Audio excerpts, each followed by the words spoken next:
Monsieur le Président de la... Mr. President of the General Assembly, Secretary General, Sir, Excellencies, ladies and gentlemen, ambassadors, distinguished delegates. I would like, Mr. President, to convey from the outset to you my sincere congratulations on your election to the head of the 76th regular session of the United Nations General Assembly. I would also convey my congratulations to the members of the Bureau. I can assure you of the full support of the Haitian delegation to ensure our work is truly successful.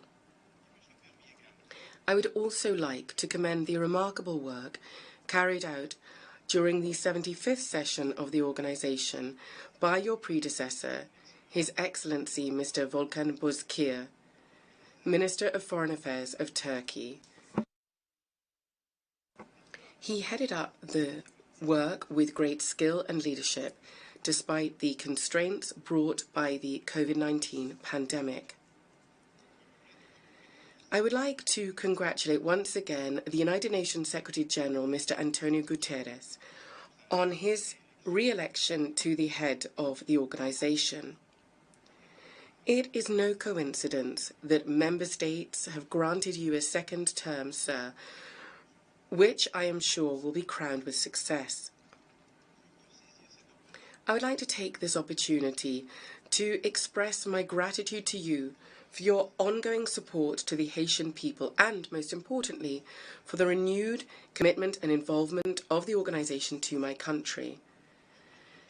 It would be remiss of me not to reaffirm the deep appreciation of the Government of the Republic of Haiti for the Bureau's initiative of the 75th session of the General Assembly to organize a tribute on the 14th of July 2021 to His Excellency, in the memory of His Excellency President Jovenel Moïse. He died tragically from an assassin's bullets in the night from the 6th to the 7th of July this year. The messages of support and sympathy of governments, of member states, of the organization have been greatly appreciated by the Haitian people. I would like to reaffirm here from this rostrum my determination to do all I can to find all of the perpetrators, the accomplices, and those people who ordered this heinous crime. Nothing, absolutely nothing, no political maneuver, no media campaign, no distraction can deter me from this goal to bring justice for President Moïse. It is a duty to his memory, a duty to his family, and a duty to the Haitian people. The criminal investigation underway is a difficult one. It was a transnational crime, and because of this, we are formally requesting mutual legal assistance. This is a priority of my government for the entire nation. This crime must not remain unpunished, and the perpetrators, all the perpetrators, must be brought to justice. Mr. President, the theme that you've proposed for the 76th session, namely building resilience through hope to recover from COVID-19, rebuild sustainably, respond to the needs of the planet, respect the rights of people, and revitalize the UN. This theme is extremely timely. Indeed, the coronavirus pandemic has sorely tested, to various degrees, almost all the countries of the world. This global public health crisis has highlighted inter alia the inequalities which exist between our countries. It has highlighted the weaknesses of our healthcare systems. This pandemic has also shown that only solidarity and cooperation between people can enable us to bring it to an end.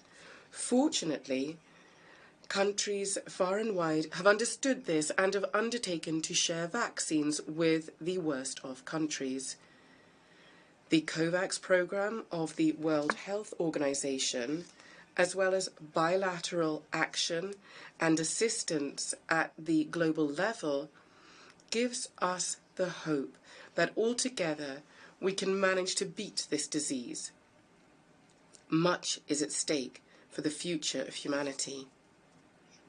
Mr. President, the maintenance of international peace and security has remained one of the top priorities of the United Nations Organization and has done so since it was set up. Based on this, the organization's activities mainly cover the areas of conflict prevention, the rebuilding and maintenance, and also consolidation of peace. We recognize that the UN has done a great deal to preserve our world from the scourge of a world war. However, we must nonetheless admit that numerous areas of tension and violent conflict continue to represent the greatest challenge facing our organization. We need to find the right, appropriate responses to the new threats that are facing our world. These include the rise of international terrorism, mass atrocities, cross-border crime, and other challenges such as extreme poverty and climate change. Climate change is a major concern for all countries in the world. Global warming, severe weather conditions, alternating between drought and floods, which affect agricultural and food production, and rising sea levels. These are all having a significant impact globally. There is an urgent need for us to take appropriate measures to slow the rise in temperature of the planet's surface. Thus, there is a need to act immediately and collectively. I would encourage all states parties to implement far-reaching measures adopted in Paris in order to avoid a climate disaster that risks imperiling the very existence of humanity. Mr. President, in the humanitarian sphere, the United Nations High Commissioner for Human Rights has recorded more than 80 million people uprooted throughout the world. These include almost 30 million who are refugees or asylum seekers. This is a humanitarian crisis, the scale of which should be of concern to everyone. In order to find a lasting solution to the issue of migration, there's a need to tackle the root causes of human displacement. I would urge the international community to strengthen urgently measures to improve living conditions in the countries of origin of political or economic refugees. In order to do this, states parties must recommit to the fundamental principles of the 1951 Convention. Together, we must find, in a spirit of cooperation, the best ways and means of ensuring that the rights of refugees be respected and protected. Over recent days, the images of the way many of my compatriots have been handled at the border between Mexico and the United States have shocked many people. We do not wish to challenge the right of a sovereign state to control the entry of foreigners into its territory or to send back to their country of origin those who enter a country illegally. However, we believe that many countries which are prosperous today have been built through successive waves of migrants and refugees. The issue of migrants must remind us that human beings, fathers and mothers who have children, are always going to flee poverty and conflicts. They will always strive to offer better living standards to their children. Migration will continue as long as our planet has both wealthy areas, whilst most of the population, of the world's population indeed, lives in poverty, even extreme poverty, without any prospects of a better life. Mr. President, it should be recalled that multilateral diplomacy, as part of the United Nations organization, has shaped our world for more than 75 years. It is increasingly an indispensable centre for relations between states. Indeed, if considerable progress has been made vis-à-vis the initial aspirations of international peace and security and for justice and prosperity for all, it is thanks to the collective commitment undertaken and a permanent system of dialogue and consultation that state actors have broadly engaged in order to find negotiated solutions to resolve their differences. Nonetheless, much remains to be done to achieve this ideal world that we all so deeply long for. To this end, today, more than ever, we need to bolster our multilateral system and make it more robust and more effective. Loyal to our historic traditions, the Republic of Haiti would like to reiterate its commitment and its desire to continue to work alongside member states of the international community to build a fairer and more equitable world order. Mr. President, Mr. Secretary General, Excellencies, ladies and gentlemen ambassadors, distinguished delegates. A little more than 2 months ago, I took up my post as Prime Minister in the absence of President Moïse, who honoured me by appointing me to the post just a few days before his horrific assassination. As soon as I became head of government, my main concern was to do everything in my power to ensure that as soon as possible my country's democratic institutions functioned again normally. This was the desire of President Moïse. It is the goal which has guided me to date and will continue to guide my action. Some of you perhaps are not aware of this, but I have been called to govern whilst practically none of our democratic institutions exist anymore or are totally dysfunctional. Given such a situation and seeking to resolve the major political challenges that face my country, in particular intolerable insecurity, a dysfunctioning legislative branch, and the weakness of the judicial system, given all this, I had to swiftly form a government in order to take government's matters into hand. But it's clear that only through dialogue with political parties and civil society stakeholders, only through this can a sufficient consensus be achieved in order to ensure socio-political stability. With this in mind, since I became head of government, I have stepped up meetings and discussions with a very varied array of national stakeholders in order to create a peaceful socio-economic climate. This is crucial in terms of organising a credible, transparent and inclusive general election as soon as possible. It is my belief that it's crucial to ensure that institutions function normally again by handing leadership of the country to elected officials who enjoy the trust of the population. Just a few days ago, the official journal published the political agreement for a peaceful and effective government during the transition period. I negotiated and signed this with the major stakeholders of our political class, as well as numerous civil society organisations of all stripes. This agreement plans for the creation of a security environment that can foster broad participation of citizens in the forthcoming elections. It sets up a mechanism whereby the government has to be transparent and accountable.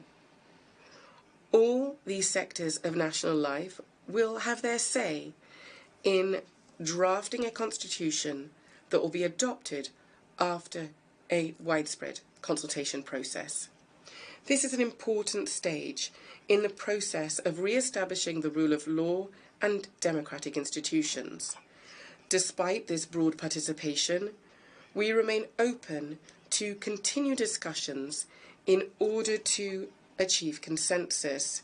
We want to ensure that other fellow countrymen are on board with this shared project, which seeks to give our country a new start. I have started discussions with the signatories to the agreement as to its implementation, and I will continue these discussions over the next few days. I have opted for the quickest path towards free, transparent, inclusive and non-partisan elections. Some want a longer transition period, but along with many others, I believe that that is not the right option. I have not given up hope of convincing those who are still reluctant to join the signatories of this agreement, so that we can move forward together, seeking peace and ongoing dialogue towards lasting solutions facing our country. Mr. President, over and above the political crisis that I have just briefly described, there's also the impact of repeated natural disasters. Haiti is ranked one of the most vulnerable countries to natural disasters. There was a series of deadly, devastating disasters, including the 2010 earthquake and Hurricane Matthew of 2016 that hit the country hard. They were followed by a powerful 7.2 scale earthquake, which wrought havoc on the entire southern peninsula of the Republic of Haiti on the 14th of August this year.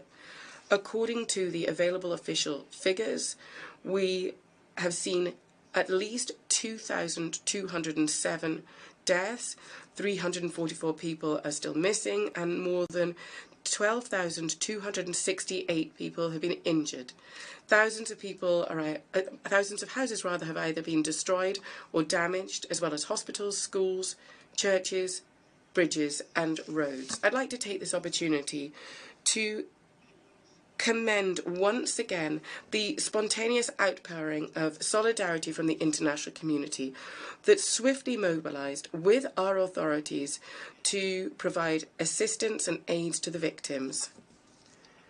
We greatly appreciated the visit of the United Nations Deputy Secretary General, Madam Amina Mohammed. She went to the areas affected just shortly after the disaster to assess properly the scale of the damage and to have a better understanding of the real needs of the people affected. I'm not going to quote all those countries and organizations that came and helped us in case I forget someone, but I wish to be clear that they all deserve our gratitude. I would like to urge the international community to remain collectively engaged alongside Haiti to help it to respond not only to its immediate humanitarian needs, but also to assist it in the reconstruction process upon which my government is working. Along with our technical and financial partners, I have started a post-disaster needs assessment, a PDNA. We should, over the next few weeks, receive an exhaustive needs assessment of our needs in order to undertake reconstruction. There's a need to build back better and in a more resilient way to better cope with climate hazards and natural disasters in general. Once again, we are banking upon your proactive assistance, both through existing mechanisms and also through new commitments. The focus on the reconstruction of the Southern Peninsula cannot and must not make us forget the fact that fighting poverty and creating wealth, these are some of the main priorities for my government. This is why we are going to continue to work on establishing a propitious environment for an economic recovery and for attracting both national and foreign investment. Our population is young. It needs decent jobs and better prospects for the future. Mr. President, today, more than ever, we need a more robust and effective multilateral system to enable member states of the organization to develop joint strategies to meet these major challenges. This should be part of a holistic vision of a better world for all by reaffirming our collective commitment to a stronger and constantly renewed multilateralism. I do not wish to conclude without inviting member states to consider the aspirations of the Republic of China, Taiwan, that want to and can play a non-negligible role in our organization's initiatives, seeking to preserve peace and international security and to promote cooperation and development between nations. In conclusion, I would like to reiterate that multilateralism has proven itself over more than 3/4 of a century as a crucial mechanism in relations between states. The United Nations organization remains the main intergovernmental and universal instrument for building together a fairer, more peaceful and more fraternal world. Let us ensure that it can continue to play its role as a forum for the people of the United Nations, where together we can find joint solutions to the problems we share. Thank you very much.